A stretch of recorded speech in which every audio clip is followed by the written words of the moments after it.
મનુષ્યો કર્મોથી મહાન બને છે, જન્મથી નહીં. જેવો ડર તમારી પાસે આવે કે તરત તેના પર હુમલો કરી તેને નાશ કરી નાખો.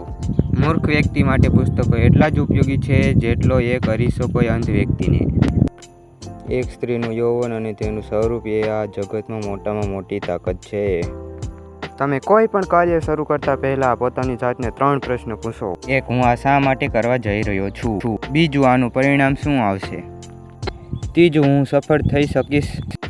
જ્યારે તમે આ પ્રશ્નનો ઊંડાણપૂર્વક વિચાર કરો અને તેનો સંતોષકારક ઉત્તર મેળવી શકો પછી જ આ કાર્યની શરૂઆત કરો. તમારાથી ઉપર કે નીચેની પરિસ્થિતિવાળા સાથે મિત્રતા કરશો નહીં. આવી મિત્રતા ક્યારેય સુખી કરતી નથી.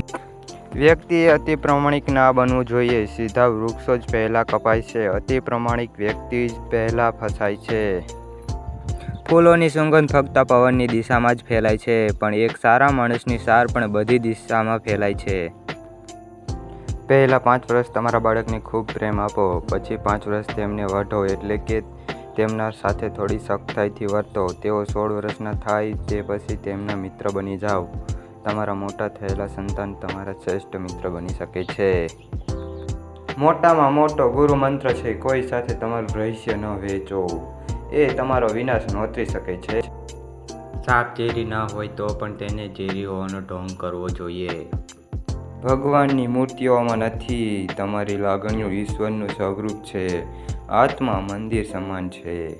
વિડીયો પસંદ આવ્યો તો તમારા દોસ્તોને શેર કરી દો, લાઈક કરી દો અને સબસ્ક્રાઈબ કરી દો ચેનલને.